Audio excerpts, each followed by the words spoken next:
আসসালামু আলাইকুম, সবাই কেমন আছেন?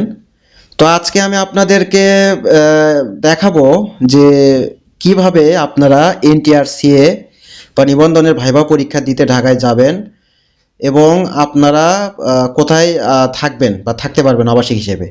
তো সেক্ষেত্রে আমি আপনাদেরকে প্রথমে গুগল ম্যাপে নিয়ে যাচ্ছি, কারণ গুগল ম্যাপ ছাড়া আসলে আপনাদেরকে বোঝানোর কোনো উপায় নাই আমার কাছে।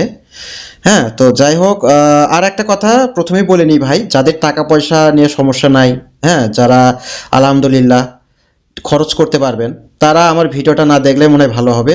কারণ আমার ভিডিওটাতে হয়তো বা আপনারা তেমন কিছু খুঁজে পাবেন না। তবে হ্যাঁ, আমি আপনাদেরকে নিষেধ করতেছি না, কারণ ওই যে মানে জায়গাটা চেনার ক্ষেত্রে হয়তো বা আপনাদেরকে একটু আমার ভিডিওটা হেল্প করবে, বাট আদারওয়াইজ আপনারা আমার ভিডিও না দেখলে আপনাদের হয়তো বা ভালো হতে পারে।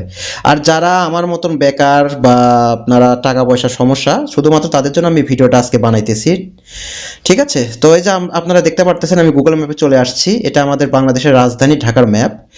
তো আপনারা দেখতে পারতেছেন যে এখানে এই যে লাল চিহ্ন দেওয়া, এই যে লাল কালারের যে, হ্যাঁ, এই যে লোকেশন আইকনটা আপনারা দেখতে পারতেছেন, এটা হইতেছে মূলত সেই ভাইবার স্থান।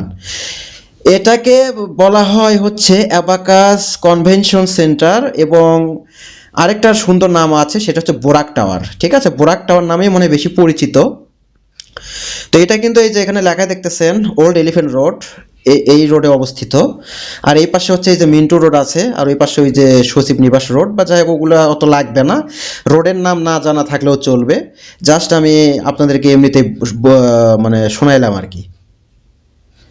আর সব থেকে মাথায় রাখবেন, আপনারা এই জায়গায় আসতে গেলে আপনারা কোন জায়গা দিয়ে আসবেন, মানে ঠিক কোন রোড ধরে আসলে এটা আপনাদের জন্য সহজ হবে। এক্ষেত্রে যেহেতু আমি আগেই বলে নিয়েছি যে আমি ধরেই নিলাম যে আপনারা ম্যাক্সিমাম স্টুডেন্ট যারা আমার ভিডিও দেখবেন, তারা হইতেছে মানে মানে টাকা পয়সার সমস্যা, বেকার, এরকম আমি ধরে নিলাম। বা বেকার না হইলেও হয়তো বা টাকা পয়সা একটু হিসাব করে খরচ করতে হয় তাদের জন্য। ঠিক আছে, কারণ আমরা সবসময় সিটিং সার্ভিস যেগুলো বা সিটি সার্ভিস বলি ঢাকা শহরের মধ্যে, লোকাল সার্ভিস, বাস সার্ভিস, ওগুলোতে করে আমরা যাতায়াত করব। কারণ আমরা রিক্সা, উবার বা আমরা ওই যে সিএনজি, হ্যাঁ, ভাড়া করে যেতে পারবো না, বা প্রাইভেট কার ভাড়া করে যেতে পারবো না। সো আমরা যদি লোকাল বাসের উপর নির্ভরশীল হই, সেক্ষেত্রে আমি আপনাদেরকে দুইটা বা তিনটা পয়েন্ট বলতে পারি। তার মধ্যে একটা পয়েন্ট সব থেকে বেশি জোর দিব, সেটা হচ্ছে এই যে আপনারা এখানে দেখতে পাচ্ছেন মগবাজার। মগবাজারকে কেন জোর দিলাম এর কয়েকটা কারণ আমি একটু পরে বলি। তার মধ্যে আমি ২ নাম্বার রাস্তাটার কথা বলি। ২ নাম্বার যে পয়েন্ট, সেটা হচ্ছে আমি বলবো আপনাদেরকে শাহবাগ অথবা কাওরান বাজার। এই পাশে কাওরান বাজার আছে, অথবা আপনারা শাহবাগ। ঠিক আছে, কারণ আপনারা যারা ফার্ম গেট ওই এরিয়া দিয়ে আসবেন, তাদের জন্য এই যে আপনার কাওরান বাজার আছে, হ্যাঁ, ওই ওই দিক দিয়ে আসতে পারবেন। অথবা আরেকটা ৩ নাম্বার ওয়ে হইতেছে যে কাকরাইলের এই সাইডটা, এই দিক দিয়ে আসতে পারেন। তবে আমার খুব খুব রেকমেন্ড থাকবে আপনারা হয় মগবাজার অথবা এই যে শাহবাগ, কাওরান বাজার, এই এরিয়া দিয়ে আসবেন। ঠিক আছে, তো মগবাজারকে কেন রাখতেছি তার পেছনে একটা কারণ হচ্ছে যে মগবাজারে লোকাল বাস সবখানেই পাওয়া যায়। মানে আপনি ঢাকার যে কোনো প্রান্তে দিয়েই, মানে ঢাকায় ঢোকেন না কেন, ঢাকার যে কোনো প্রান্তে এসে আপনি উপস্থিত হন আপনার জেলা থেকে বা উপজেলা থেকে, দেখবেন যে মতিঝিল, হ্যাঁ, তারপর আপনি যে কাউরান বাজার বা মগ বাজার, মালিবাগ, হ্যাঁ, শাহবাগ, মতিঝিল, বা আরও ওই যে যে জায়গাগুলো রয়েছে, ফার্ম গেট, এই এলাকাগুলোর বাস, বা মিরপুর, এই এলাকাগুলোর বাস অ্যাভেলেবল সবখানেই। দু একটা জায়গায় একটু কম বেশি হতে পারে, বাট ম্যাক্সিমাম 80 to 85% ঢাকা শহরের মধ্যে আপনারা এই যে জায়গাগুলোর নাম নিলাম, এগুলোর এই এলাকার উপর দিয়ে যায় বা ভেতর দিয়ে যায়, এরকম লোকাল বাসের অভাব নেই। মানে অন্তত পক্ষে 85% পর্যন্ত পাবেন। ঠিক আছে, তো সেক্ষেত্রে আমার মনে হয় মগবাজারকেই টার্গেট করা ভালো, কারণ মগবাজারের আপনার অনেক বাস আছে যেগুলো আপনার ফ্লাইওভারের নিচ দিয়ে যায়। ঠিক আছে, বিশেষ করে আপনার ওই যে গাজীপুরের দিক থেকে বাসগুলো আসে। তারপর আপনার এই যে ফার্ম গেট, গাবতলী, যারা উত্তরবঙ্গের মানে গাবতলী বা আমিনবাজার এরিয়া দিয়ে ঢুকবেন, প্রবেশ করবেন, তাদের জন্য আপনার ওই যে লাভ বাইক আছে, এম লাভলি এর নামের কিছু বাস আছে, ওগুলো করে আপনারা মগবাজার আসতে পারবেন।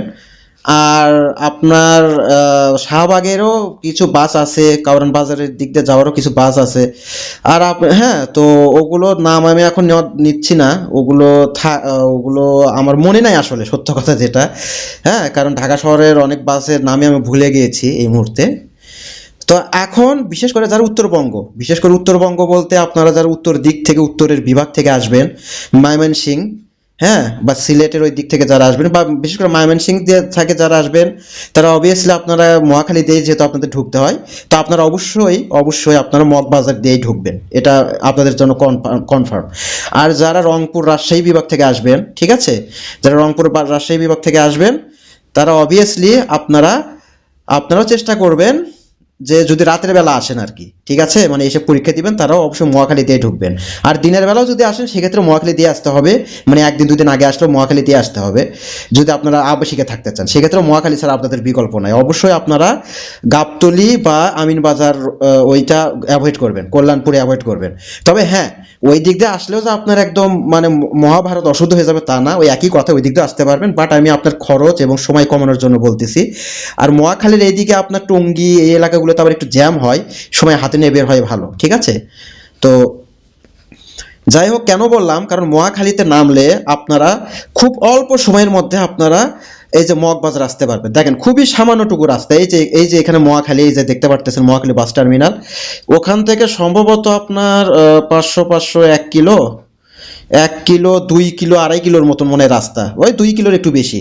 তাহলে আপনারা মগবাজার পাবেন। আপনারা চাইলে যদি কেউ রিক্সা নিতে চান, রিক্সাতে হয়তো বা 100 টাকা চাইতে পারে, আপনারা এখানে বলবেন রিক্সাতে ওঠার সময় যে মগবাজারের যে মেইন সার্কেল পয়েন্ট, ঠিক আছে, ওইটা বলবেন, তাহলে 100 টাকার মতন ভাড়া চাবে। আপনারা ওইটা দরাদরি করে 70 টাকা 60 টাকা বা 80 টাকা, সর্বোচ্চ 80 টাকার মধ্যে পাবেন। তবে আমি আপনাদেরকে বাস রিকমেন্ড করতেছি, আপনার ওই যে গাজীপুরের দিক থেকে বেশ কয়েকটা বাস আছে, ওগুলোতে করে উঠবেন, আপনার ভাড়া হয়তো 10 থেকে 15 টাকা পড়বে, ঠিক আছে, 20 টাকাও নিতে পারে ক্ষেত্র বিশেষে। তো আপনারা ওই 15 টাকার মতন বা 10 টাকা মনে হয় ভাড়া হবে।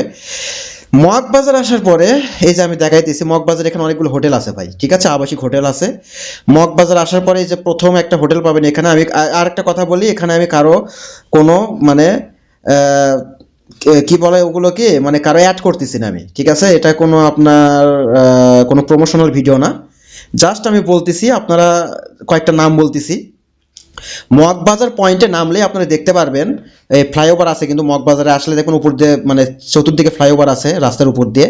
তো একটু সরে এসে আপনারা এই যে এখানে দেখতে পারবেন যে এখানে হোটেল সুইট স্লিপ নামে একটা হোটেল আছে, এটা খুবই ভালো হোটেল, চাইলে উঠতে পারেন। তারপরে এই পাশে আছে হচ্ছে আপনার হোটেল রোজ গার্ডেন আবাসিক, এই পাশে নূরজাহান আছে, এই যে এই পাশে কোথায় যেন নূরজাহান আছে, ঠিক আছে। তারপরে আপনার এই যে এই দিক থেকে একটা রাস্তা চলে গেছে চিকন, এই দিক দিয়ে আপনারা মনে হয় কয়েক পা হাঁটলে আপনারা এই যে পাবেন হচ্ছে হোটেল গোল্ডেন স্টার, হোটেল সাততারা। এখানে এই দিক থেকে সাততারা হোটেলটা বেশি ভালো বলে অনেকেই, মানে আমার পরিচিত বা ফেসবুকে মারফত আমি এই খবরটা পাইছি আর কি। হোটেল তিন তারা আছে এখানে ভাই। দেখেন এগুলো আমি অত নাম না বলি, কারণ এগুলো অ্যাড হয়ে যাচ্ছে হয়তো বা তাদের। তো আপনারা এখানে নামলে এই সার্কেল এরিয়া থেকে আশেপাশে আপনারা একটু হাঁটাহাঁটি করে দেখুন, প্রচুর হোটেল। হ্যাঁ, তার মধ্যে আপনারা যদি ওয়াইফ নিয়ে আসেন সেক্ষেত্রে অবশ্যই আপনারা দেনমোহর কাবিননামার ওই কপিটার ফটোকপি নিয়ে আসবেন, আর আপনার ভোটার আইডি কার্ডের ফটোকপি নিয়ে আসবেন, অথবা ভোটার আইডি কার্ডের ছবি আপনার মোবাইলে থাকলেও চলবে, কোনো সমস্যা নেই। আর পাশাপাশি আপনাদের যদি কাপল হিসেবে থাকেন সেক্ষেত্রে রুম ভাড়া 1000 থেকে 1200 টাকা। এটা আমি 2024 সালের শেষের দিকের হিসাব বলতেছি, কারণ আজকে 2024 সালের ডিসেম্বর মাস, কয়েকদিন পরে 2025 সালে আসবে। কারণ আপনারা হয়তো অনেকে আমার ভিডিওটা আজ থেকে 2 3 4 5 বছর পরে দেখতে পারেন। তো সেক্ষেত্রে আপনারা সিঙ্গেল হিসেবে থাকলে হয়তো বা 700 থেকে 1000 টাকার রুম, মানে যদি একা একা যান পুরুষ মানুষ বা মেয়ে মানুষ। আর যদি একসাথে বন্ধু বান্ধব মিলে যান সেক্ষেত্রে আপনারা 2 সিট 3 সিট 4 সিটের বেড আছে, সেগুলো সবাই মিলে থাকতে গেলে খুব বড় রুম যেহেতু, ওগুলোরও ভাড়া ওই 1000 টাকা করেই দিতে হবে। মানে আপনি কাপল যান, সিঙ্গেল হিসেবে যান, বা আপনি ফ্রেন্ডদেরকে নিয়ে যান, মানে অ্যারাউন্ড 1000 টাকার মতন আপনার বাজেট লাগবে, ঠিক আছে। আর অবশ্যই মাথায় রাখবেন চেক ইন যে কোনো টাইমে, আর চেক আউট কিন্তু দুপুর 12টায় ম্যাক্সিমাম সবগুলো হোটেলেরই, এটা মাথায় রাখবেন। আর টেনশনের কোনো কারণ নাই, হোটেলগুলোতে যখন আপনারা যাবেন, হোটেলগুলোতে আপনাদের 12টা হয়তো পরীক্ষা, হয়তো 9টা থেকে 1টা পর্যন্ত টাইম। তো আপনাদের হয়তো বা দেখা যাচ্ছে যে 12টার দিকে চেক আউটের টাইম হইলেও হয়তো ওই সময়ে হয়তো আপনার পরীক্ষাটা চলমান, আপনারা তো পরীক্ষা দিতে গিয়েছেন, সেক্ষেত্রে আপনারা রুমের চাবি এবং ব্যাগপত্র গোছায় আপনারা ওই যে কাউন্টারে গিয়ে জমা দিবেন। হ্যাঁ, ওখানে আপনাকে একটা টোকেন দিবে, আপনি রুম ছেড়ে দিয়েছেন, ঠিক আছে, সেক্ষেত্রে আপনি আবার ওই যে ব্যাগ রেখে যাবেন ওই কাউন্টারে, আপনি পরীক্ষা দিয়ে আবার আসবেন, এসে সেক্ষেত্রে ওদেরকে বললে ওরা আপনাকে আলাদা একটা রুম দিতে পারে ফাঁকা থাকা সাপেক্ষে।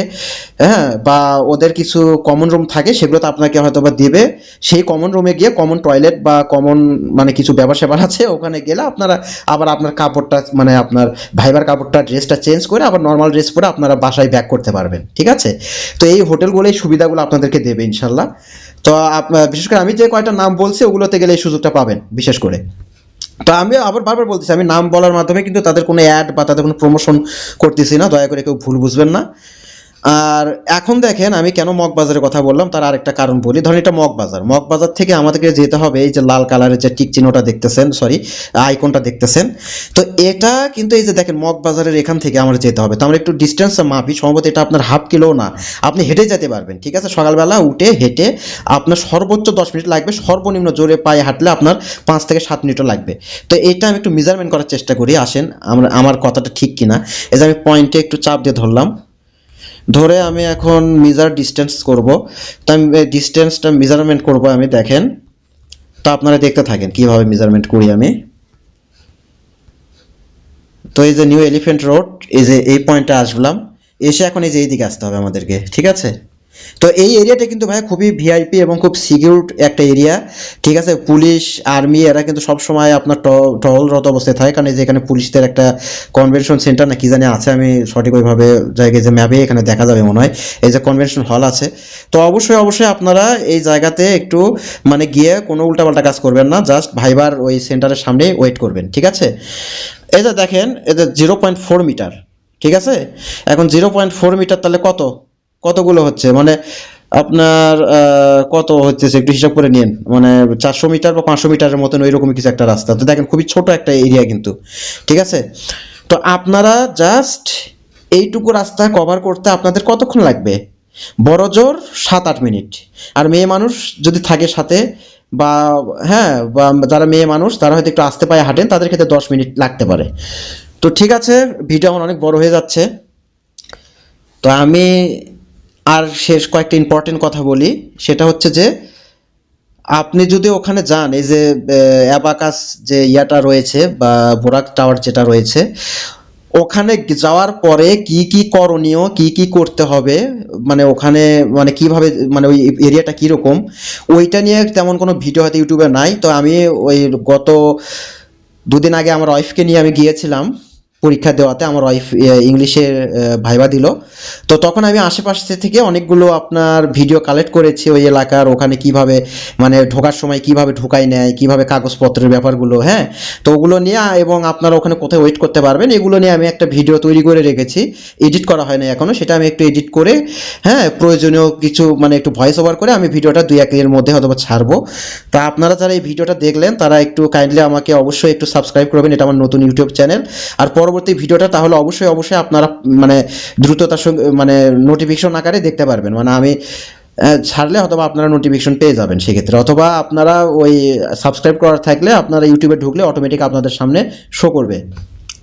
তো যাই হোক ভাই, আমার ভিডিওর মধ্যে ভুল ভ্রান্তি থাকতে পারে, তো আমি নতুন মানুষ, ভিডিও তৈরি করলাম আপনাদের সুবিধার কথা চিন্তা করে।